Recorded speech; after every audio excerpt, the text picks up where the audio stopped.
Sesi mengaji, belajar Islam lebih dekat. Bismillahirrahmanirrahim. Assalamualaikum warahmatullahi wabarakatuh. Innal hamdalillah nahmaduhu wa nasta'inuhu wa nastaghfiruh wa na'udzu billahi min syururi anfusina wa min sayyiati a'malina. Man yahdihillahu fala mudhillalah wa man yudlil fala hadiyalah. Asyhadu an la ilaha illallah wahdahu la syarikalah wa asyhadu anna Muhammadan abduhu wa rasuluh. Amma ba'd. Jamaah yang dimuliakan Allah Subhanahu wa taala, segala puji bagi Allah yang telah memberikan kita kesehatan, yang telah memberikan kita ilmu, dan yang telah memberikan kita kemudahan dan kekuatan untuk bisa menghadiri salat berjamaah. Dan atas karunia dari Allah Subhanahu wa taala, alhamdulillah pada malam hari ini kita bisa bertemu kembali, dan semoga kita semua diberikan oleh Allah Subhanahu wa taala keistiqomahan di dalam ketaatan kepada Allah Subhanahu wa taala. Amin. Syukur. Jamaah yang dimuliakan Allah Subhanahu wa taala, mungkin dalam beberapa pertemuan ya, karena ini ada permintaan dari beberapa jamaah ya, ingin mengulang kembali tentang masalah sholat ya. Tidak apa-apa ya. Yang ingin dibahas pada inti poinnya adalah ingin membenarkan gerakan dan bacaan-bacaan sholat,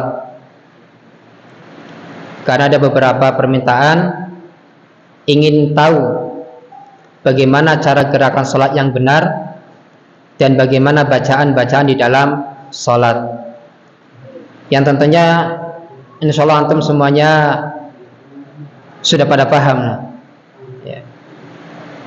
Dan di sini saya membawakan sebuah kitab yang ditulis oleh seorang ulama besar, yaitu Syekh Muhammad Nasiruddin Al-Albani rahimahullah ta'ala ya.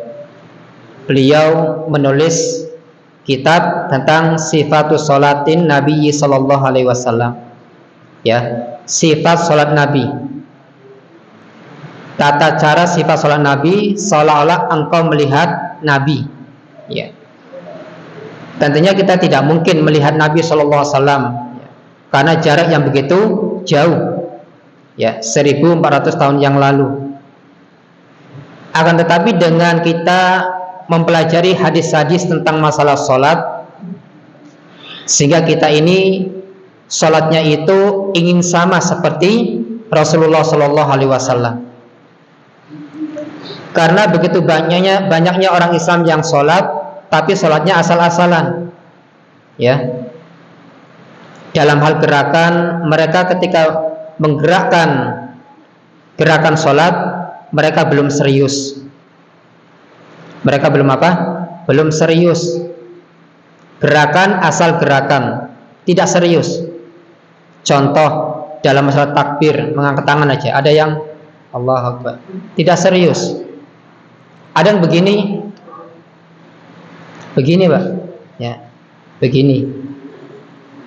Ada yang begini, ada yang ya macam-macam ya. Mereka belum serius dalam gerakan-gerakan sholat ya. Padahal Nabi Shallallahu Alaihi Wasallam mengajarkan kepada para sahabat dengan serius dalam masalah gerakan sholat dan bacaannya. Jadi jangan sampai kita dalam sholat tidak serius gerakannya, bacaannya ya. Bahkan ada orang yang ketika takbiratul ihram mengangkat tangannya itu punggungnya di arah sana, telapaknya ke depan begini. Ya, begini. Ketika takbir atau ketika bangkit dari ruku. Ya. Dan insya Allah kita akan fokuskan tentang gerakan dan bacaan. Ya. Jadi ini sangat penting. Kalau kita tidak bisa mengerti tentang gerakan-gerakan sholat dan bacaan-bacaan sholat yang Nabi contohkan, bagaimana kita akan bisa mengajarkan tata cara sholat dan bacaan sholat kepada anak-anak kita atau cucu-cucu kita. Ya.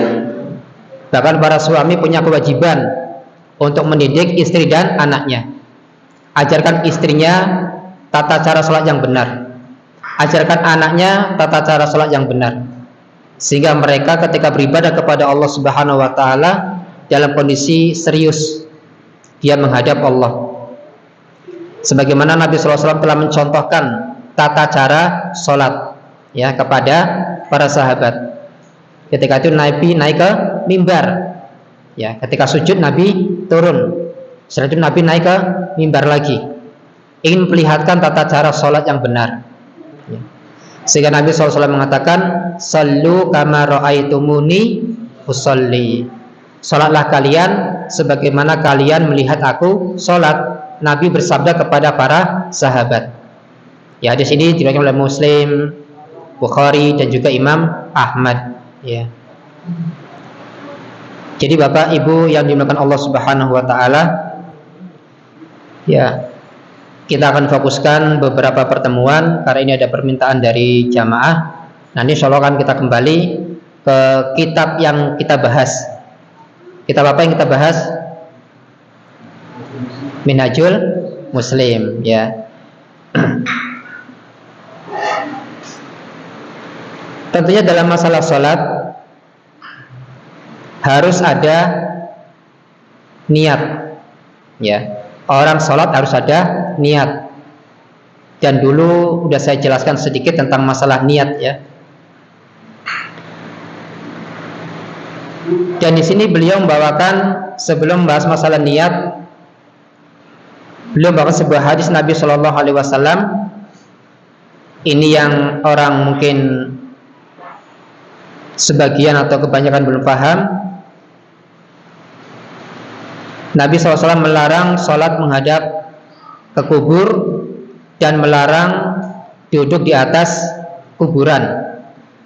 Ya, bapak-bapak mungkin yang mengantarkan jenazah ke kuburan, ini diperhatikan, jangan sampai ketika kita melewati kita menginjak kuburan, bahkan duduk di atas kuburan. Ada kuburan yang di keramik, ya. Sambil nunggu penguburan selesai ada orang duduk di atasnya, ya, duduk di atasnya dengan santainya, udah santai duduk sambil ngerokok lagi, wah mantep, ya, ya. Padahal Nabi SAW melarang, la tusallu ilal kubur wa la tajlisu alaiha. Janganlah kalian sholat menghadap kubur dan jangan duduk di atas kuburan. Larangan. Kalau kita memuliakan orang yang sedang dikubur, ya, orang yang sudah meninggal dikubur saja kita harus masih menghormati, jangan duduk di atasnya, ya, apalagi ketika masih hidup. Tapi boleh seseorang itu sholat di kuburan dalam rangka sholat apa? Sholat jenazah. Nah, karena sholat jenazah itu tidak ada ruku, tidak ada sujud, ya, jadi boleh. Dan Nabi SAW pun pernah sholat di kuburan, ya, mensolatkan jenazah tentunya, ya, bukan sholat maghrib, sholat isya, sholat subuh di kuburan, bukan, ya. Ini larangan, jadi diperhatikan, ya, ketika kita mengantarkan jenazah ke kuburan, kita perhatikan lewatnya kemana. Tapi saya mendapati beberapa pemakaman itu semrawut, ya, tidak dikasih jalan untuk jalan lah, gitulah. Pokoknya yang penting kubur situ, sini nanti miring ke sini, nanti ini ke sini lagi, nanti di tengah-tengah. Jadi kita mau lewat itu bingung, ya. Masa harus terbang? Enggak mungkin, ya. Maka ini diperhatikan, kasih jalan. Nah, kita kembali di sini ya. Pertama masalah niat. Tentunya niat ini dalam kitab Al-Qawaidul Fiqhiyah, an-niyatu syartun lisairil amal. Niat itu adalah syarat sahnya semua amalan. Tanpa niat, amalan tidak akan sah. Bahkan Imam Nawawi sendiri mengatakan, amalan kalau tidak ada niat, ya, maka amalan itu tidak sah. Ya. Nabi SAW mengatakan, innamal a'malu binniyat wa innamal likulli imri'in ma nawa. Hadis ini tercantum pada hadis Arba'in An-Nawawi pada hadis yang pertama. Ya. Sesungguhnya segala amalan itu tergantung pada niatnya, dan sesungguhnya balasan untuk masing-masing orang tergantung apa yang dia niatkan. Ya. Dan dengan niat itu menjadi pembeda antara satu ibadah dengan ibadah yang lain. Saya pernah menjelaskan salah satu contoh ya.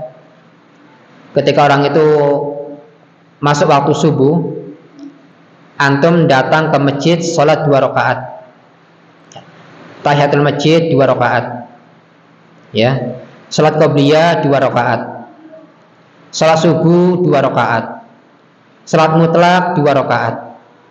Maka harus ada niat. Antum sholat 2 rakaat, niatnya apa? Ya, harus ada niat. Itu yang bisa membedakan antara satu ibadah dengan ibadah yang lain. Niat. Bahkan dalam hal masalah puasa pun, di malam hari harus ada niat. Ya, insya Allah lah kalau orang sahur kan sudah ada niatan ingin puasa. Gak mungkin orang sahur, ya mungkin orang 3:30 bangun lah. Ya bangun makan. Nah, dia itu harus ada niat. Dia itu 3:30 bangun karena lapar atau karena sahur. Nah, harus ada niat. Kenapa 3:30 bangun, Pak? Bukan pengen niat puasa, bukan, tapi karena lapar, masak mie rebus, ya. Nah, harus ada niat. Dia makan jam 3:30, jam 4 itu karena apa? Sahur atau memang karena lapar, ya. Itulah membedakan niat itu. Nah, orang sholat tidak ada niatan untuk sholat, maka tidak dianggap sholat, ya. Itu masalah niat, penting ya. Nah, kemudian kita masuki kepada yang berikutnya, ya. Karena ini pembahasan tentang masalah sholat, jadi kita urutkan dari awal ya sampai nanti akhir. Di sini masalah takbir, ya, masalah takbir.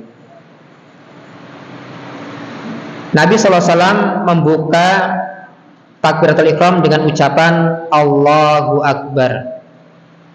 Allahu Akbar. Walaupun ini ada perbedaan dari ulama ya. Boleh ketika takbir itu tidak mengangkat tangan, ya, boleh dia mengangkat tangan. Ya, itu ya perbedaan ulama. Tapi kita ambil yang bagus, ya. Nabi SAW mengajarkan ketika takbiratul ihram adalah mengangkat tangan dengan mengucapkan Allahu Akbar. Masya Allah, Pak. Ketika kita sholat di awal dengan Allahu Akbar, Allah Maha Besar. Allah Maha Besar. Karena ketika kita ruku, ketika kita sujud, itu kita itu saking kecilnya, saking lemahnya di hadapan Allah, ya, saking butuhnya kita kepada Allah, ya. Jadi kalau orang itu tidak sholat, berarti mereka orang-orang yang sombong kepada Allah Subhanahu wa taala. Sehingga Allah mengatakan, innal ladzina yastakbiruna an ibadati sayadkhuluna jahannama dakhirin. Sesungguhnya orang-orang yang sombong untuk beribadah kepadaku, aku akan masukkan mereka ke dalam neraka jahanam dalam keadaan terhina. Ya, doa termasuk bagian dari ibadah. Dan di dalam sholat terdapat banyak sekali doa. Jadi ayo yang belum sholat, sholat. Jangan sampai minta di sholati. Yeah. Sholatlah kalian sebelum kalian disolatkan. Yeah. Nabi SAW memerintahkan orang yang melakukan sholat secara tidak benar. Ya, ini namanya al-musi'u sholatahu. Ya, sholat yang buruk. Ya.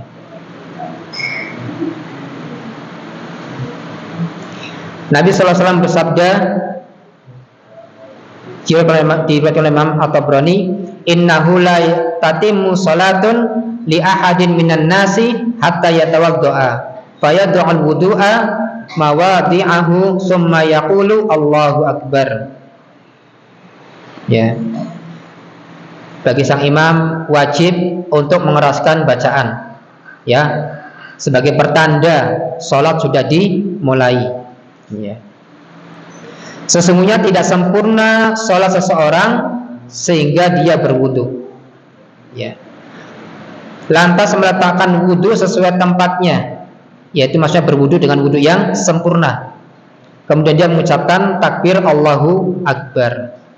Ya.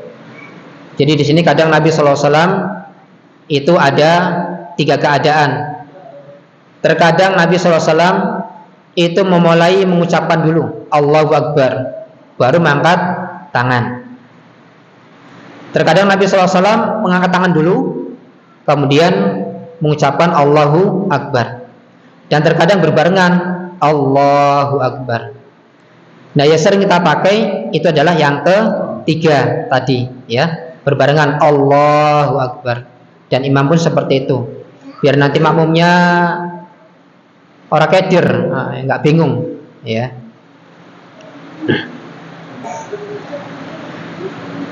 Nabi SAW mengatakan dalam sebuah hadisnya,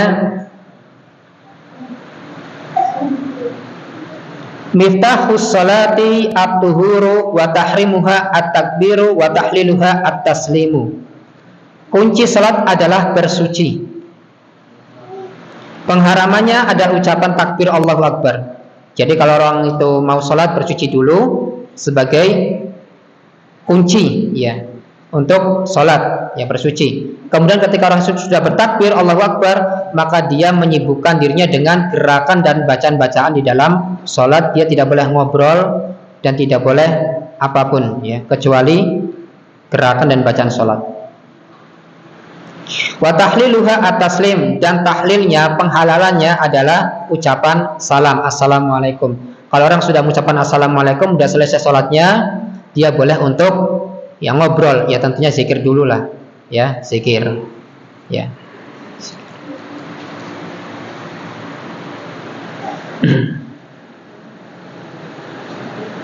Dalam sebuah hadis juga, wa kana yarfa'u sautahu bitakbiri hatta yusmi'a man khalfahu. Nabi SAW itu mengeraskan suara beliau dengan ucapan takbir sehingga dapat memperdengarkannya untuk para makmum yang ada di belakang Nabi SAW. Nabi mengeraskan, jangan sampai seorang imam takbirnya pelan sekali, bahkan yang sok pertama itu nggak kedengeran. Allahu Akbar, Allahu Akbar, kecil. Ini orang kelaparan apa? Jadi dikeraskan, ya, jangan sampai Allahu Akbar. Di sok pertama saja yang sudah urutan keberapa, sebelah sana, sebelah sini, itu udah nggak kedengeran. Apalagi yang sok makmum wanita, bingung nanti.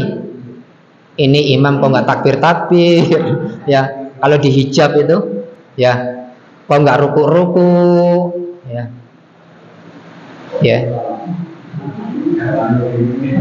Tahu-tahu sudah salam, ya. Malah makmum wanita bingung, kapan rukuknya, kapan sujudnya, kapan salamnya. Kok tiba-tiba orang sudah pada keluar, ya. Ya Allah, kok cepet banget. Gelis nemen nih. Kayaknya belum ada setengah jam, ya. Tidak apa-apa.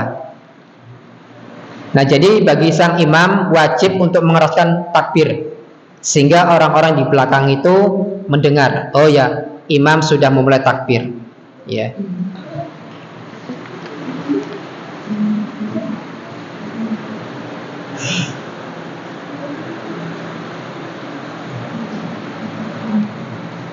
Sedikit lagi, Pak, nanti baru kita adzan, ya.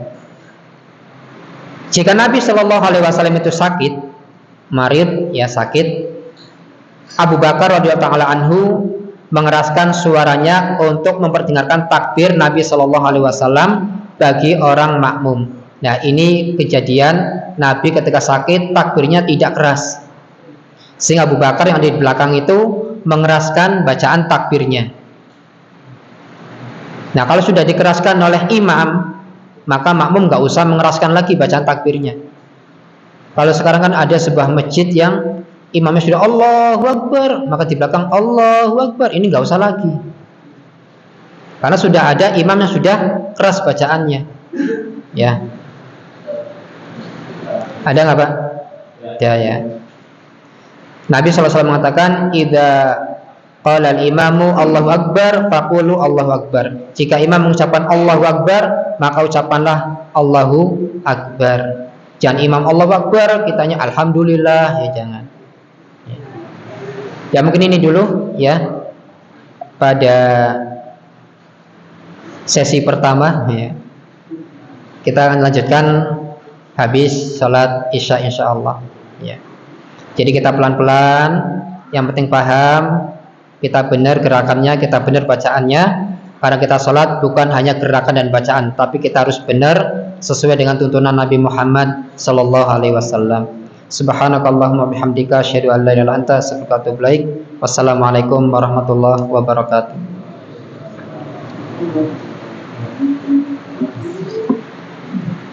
Assalamualaikum warahmatullahi wabarakatuh.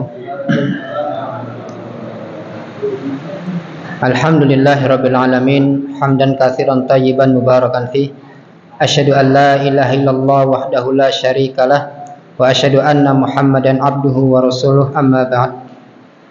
Jamaah yang dimuliakan Allah Subhanahu wa taala, ana harap antum jangan bosan ya dengan pembahasan salat, karena kita belajar itu terkadang dengan pembahasan yang sama berulang-ulang, ternyata ada sesuatu hal yang baru yang belum kita ketahui, dengan penjelasan baru kita mengetahuinya.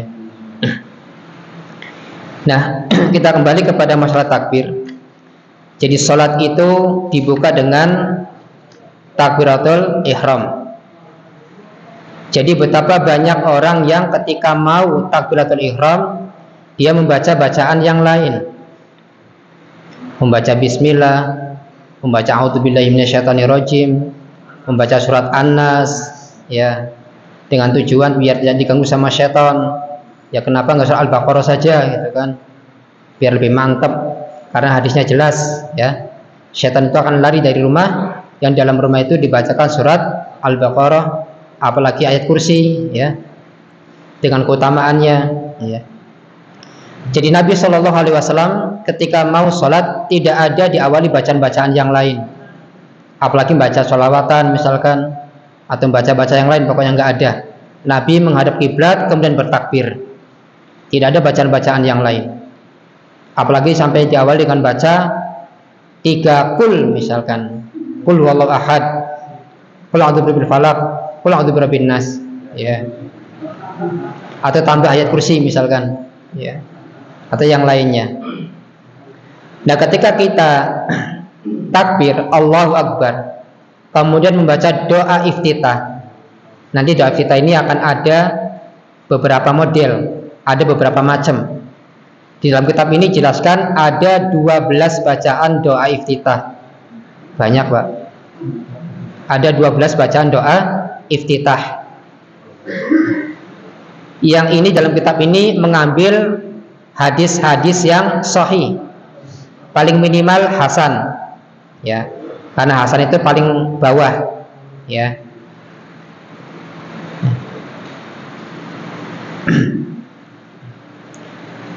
Jadi Nabi Shallallahu Alaihi Wasallam tidak membaca bacaan yang lain, menghadap kiblat kemudian bertakbir, kemudian baca doa iftitah.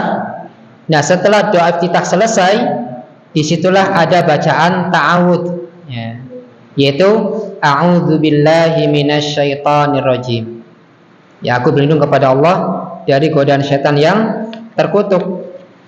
Terkadang Nabi SAW menambahkan bacaan doa iftitah ya, doa ta'awud ya, a'udzubillahi minasyaitonirrajim min hamzihi wa nafthihi wa nafsihi. ya. Nanti di sini juga ada. Atau bacaan ta'awudz yang lain.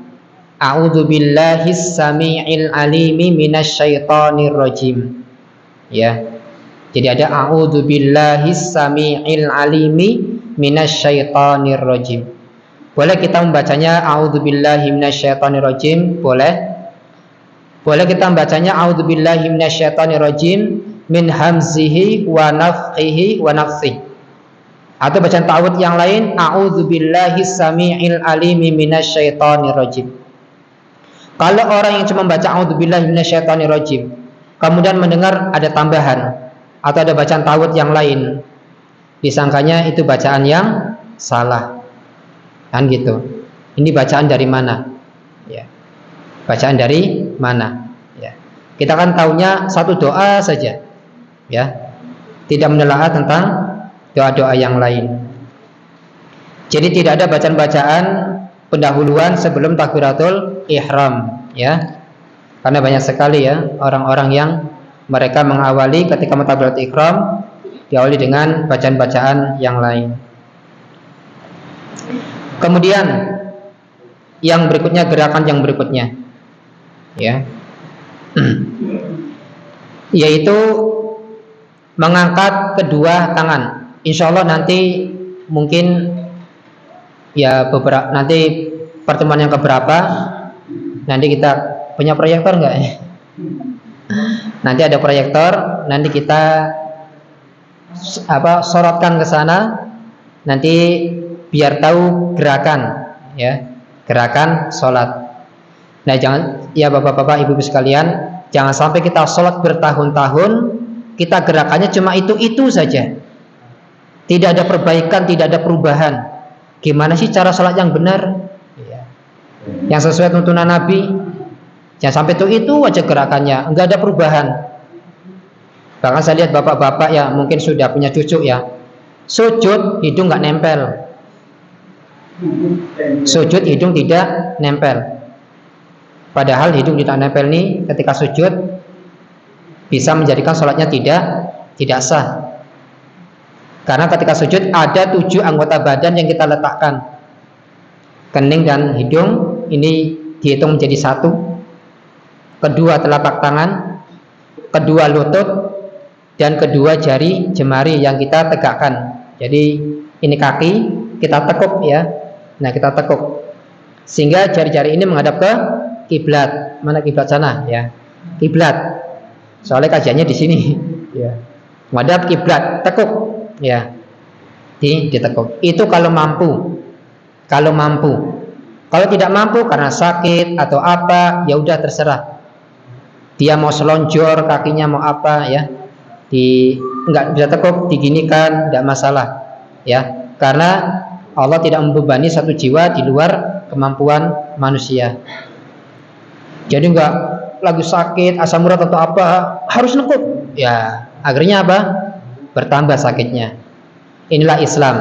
Ketika ada kesulitan, memberikan solusi dan kemudahan. Ya.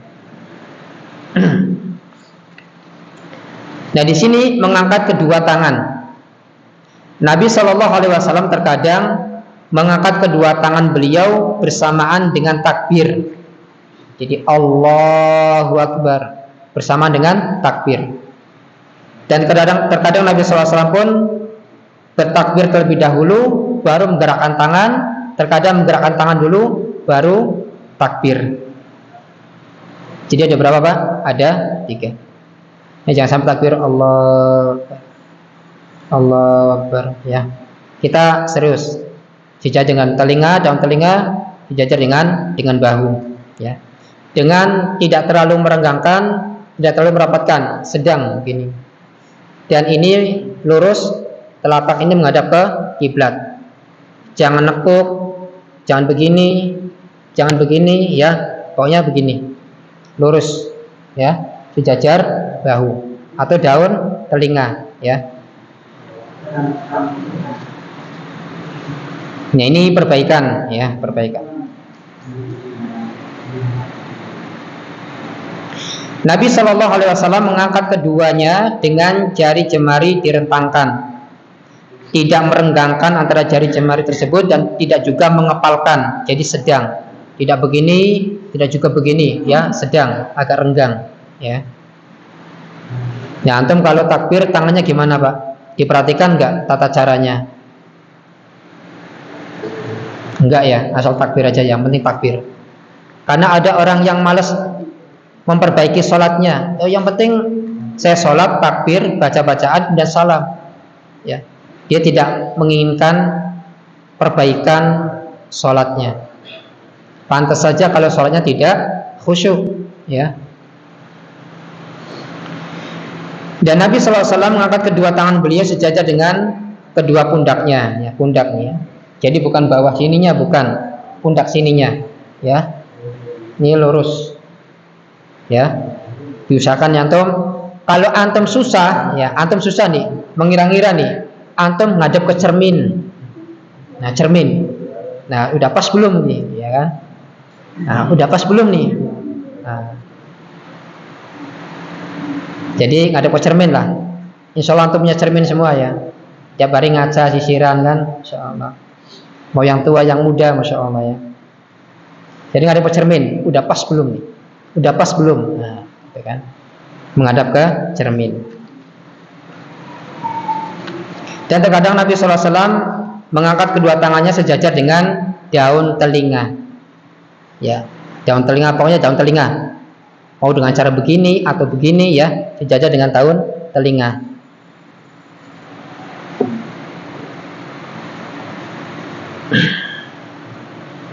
Coba Pak, antum ini kan lagi belajar gerakan sholat, ya.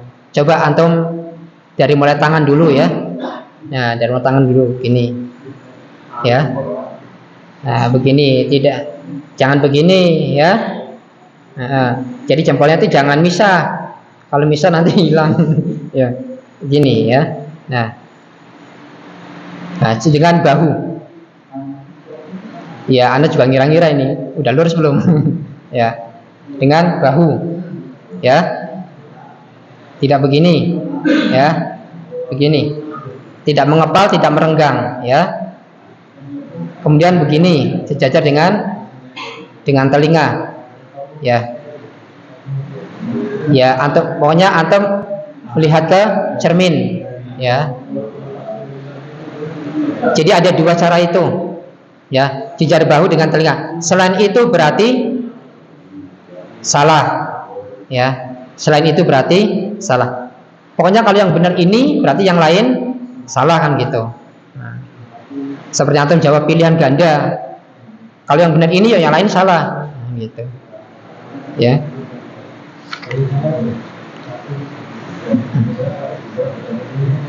Nah, jadi perbaikan, ya.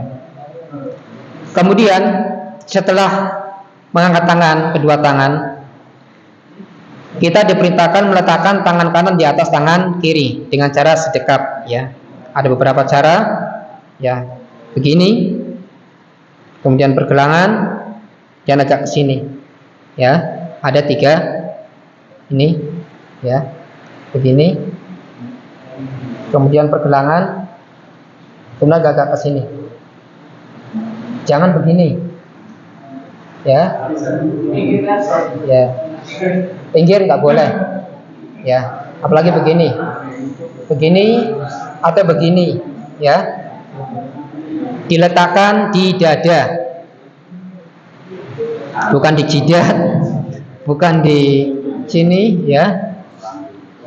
Dan ketika takbir tidak boleh tangannya muter-muter, Pak, ya. Nah,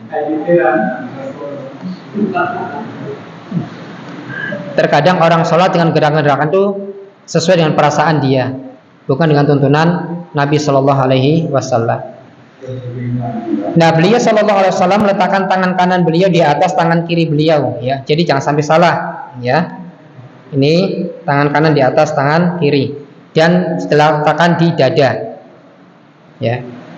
Nabi Shallallahu Alaihi Wasallam bersabda, Inna ma'syaral anbiya'i umirna bita'jili fitrina wa ta'khiri suhurina wa an nad'a aymanana ala syama'ilina fis salati. Ya, di sini juga Imam Ibnu Hibban. kami para nabi diperintahkan agar menyegerakan berbuka puasa, mengakhirkan makan sahur, dan meletakkan tangan kanan kami di atas tangan kiri kami, bersedekap ketika mengerjakan sholat. Gimana ibu sudah? Ya, ibu tertutup ya, jadi mungkin biar tidak sangat diperhatikan iya. Gimana? Ya. Kalau ada proyektor kan jelas gede ya. Mungkin besok-besok nanti kita peragakan ya. Jadi sedekap ya ibu-ibu, untuk tangan itu ada 3 cara. Dengan cara begini ya. Jadi punggung telapak tangan itu digenggam ya. Kemudian di sini ada pergelangan ya, digenggam. Dan juga ada agak geser sedikit ya, begini. Udah, ini 3 cara. 3 cara. Ya, 1 2 3. Ada 3 cara ya. Nanti untuk lebih jelasnya nanti mungkin pertemuan berikutnya kita tampilkan ya. Nah, karena ini mungkin tata cara sholat ya, bisa nanti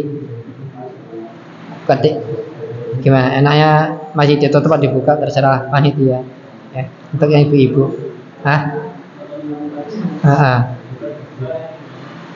Tapi tidak apa-apa ya. Besok saya bilang sama pada wudhunya, kadang-kadang wudhu gerakan wudhunya ini belum sesuai. Boleh ya, tidak apa-apa ya, satu paket ini ya. Ini kita ngulang kembali ke masa lalu ya. Iya. Kadang kita ini sering ngulang. Kadang kita sudah belajar sholat, belajar wudhu, tapi ya dengan gaya kita yang lama. Ya, dengan gaya kita yang lama wudhunya, sholatnya. Saya melihat saja dari jamaah yang sudah belajar sholat saja, ketika dia berdiri itu kakinya masih begini, belum lurus menghadap ke kiblat, masih bengkak begini, masih begini ya, belum lurus menghadap ke kiblat ya, telapak kakinya ya. Jadi perhatikan ketika kita sholat, perhatikan kaki kita. Ini menunjukkan keseriusan kita di dalam gerakan sholat. Ya, insya Allah nanti pertemuan berikutnya ya. Nah, di sini udah 7:30 lebih. Dan Nabi SAW pernah, di sini disebutkan ya, dan beliau SAW pernah melewati seorang laki-laki yang pada saat sholat meletakkan tangan kirinya di atas tangan kanannya, berarti begini ya, berarti begini. Nabi pernah melihat seseorang yang ketika sholat tangan kirinya di atas tangan kanan begini. Kemudian apa Nabi lakukan? Nabi SAW melepaskan tangan kiri orang tersebut, lalu meletakkan tangan kanannya di atas tangan kirinya, dilepas kemudian dibenerin. Kita kan kadang kalau ngajak anak kan takbirnya salah, kadang gini, kadang kita perbaiki. Ya, kita perbaiki. Nah, Nabi langsung memperbaiki kesalahan orang tersebut. Ya.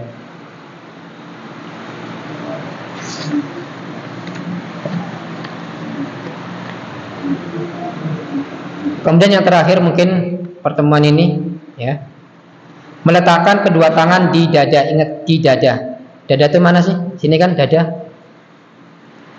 Orang kalau sesak di mana, Pak? Di sini. Gak mungkin di sini kan? Apalagi di sini. Ya, sesak. Ya, di dada. Ya. Kenapa Pak Ustadz harus di dada? Wallahu a'lam. Ya. Saya belum tahu hikmahnya. Tapi ya wallah, saya nggak tahu penafsirannya. Apa karena setan itu letaknya itu di dada, di hati sini? Ya, wallahu a'lam. saya nggak akan ngarang-ngarang menjelaskan ya. Kita nggak tahu hikmahnya kenapa di dada. Ya. Kenapa di dada, Pak? Ya karena Nabi mencontohkan di dada, gitu aja. Ya. Nah, kalau ditanya kenapa, ya kita bakalan jawabannya itu ya karena akhirnya yang tidak tahu jadi ngarang-ngarang ya karena begini. Pokoknya intinya baik yang kita ketahui hikmahnya ataupun tidak, selama itu contoh dari Nabi kita kerjakan aja. Gak usah banyak bertanya. Kita harus seperti para sahabat, sami'na wa ata'na. Nabi perintahkan, lakukan aja udah. Ya. Sambil berjalan kadang kita mengetahui hikmahnya. Kenapa begini? Oh ternyata ada hikmahnya. Seperti contoh, lalat masuk ke minuman. Ya, Nabi SAW mengatakan, idza waqa'al dubabu, apabila ada lalat nyemplung di salah satu minuman kalian, apa yang Nabi lakukan? Cemplungin. Bukan ini baru datang jusnya ada lalat, buang. Ya, eman-eman 8.000 melayang. Ya. Nabi mencelupkan, kemudian angkat dibuang, baru boleh diminum. Ternyata setelah semakin kesini banyak orang yang meneliti hadis Nabi. Ya, Nabi kan bukan dokter seperti zaman sekarang. Karena Nabi mengatakan pada satu sayap itu ada penyakit dan satu sayapnya lagi itu ada obat. Jadi ketika nyemplung penyakitnya ada, kemudian dicelupkan dengan sayap satunya lagi, dicelupkan itu menjadi penawar sayap satunya. Dan itu diangkat alatnya, dibuang, kemudian diminum. Jangan sampai antum nyemplung lalat, tenggelamin, ya kan? Kemudian diminum sama lalatnya. Ya. Jangan. Ya. Kan ada orangnya, aduh, jijik ini ada lalatnya, ya kan? Terkadang langsung ambil sendok, dibuang tanpa dicelupkan, langsung dibuang, ya, tanpa dicelupkan. Mikirnya kan kalau dicelupkan kan tambah penyakitnya, gitu kan? Tambah penyakitnya. Mau lalatnya gede ataupun kecil, kalau nyemplung celupkan, ambil alatnya, buang, boleh kita minum. Setelah diteliti, ternyata Nabi SAW itu benar. Kenapa harus ditenggelamkan lalatnya? Ternyata banyak orang-orang yang masuk Islam dengan meneliti hadis-hadis Nabi SAW, ya, dengan sains, ya. Jadi pokoknya sami'na wa ata'na. Jangan sami'na wa asoina, ya, kami dengar dan kami maksiat.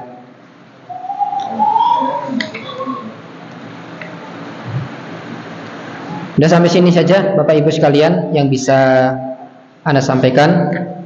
Ya. Semoga sedikit ini bermanfaat dan bisa memperbaiki gerakan salat kita. Kita belum masuki kepada bacaan. Insyaallah nanti kita selesaikan sampai selesai lah. Baru setelah itu kita akan lanjut kepada kitab yang biasa kita bahas. Ini bukan pertanyaan, cuman ke depan, insya Allah itu sekalian gerakan-gerakan dulu ya. Masalahnya gerakan dulu kadang-kadang ramai itu bahas. Iya. Nanti kan kalau ada proyektor, ada ini kan bisa kelihatan tuh. Iya. Ya untuk bapak-bapak, untuk ibu-ibu ya kelihatan. Nanti kita ininya nggak cepet-cepet lah, pelan-pelan. Gini loh cara berwudu dari mulai awal sampai akhir. Ya. Nah, insya Allah. Semoga nanti Allah mudahkan ya.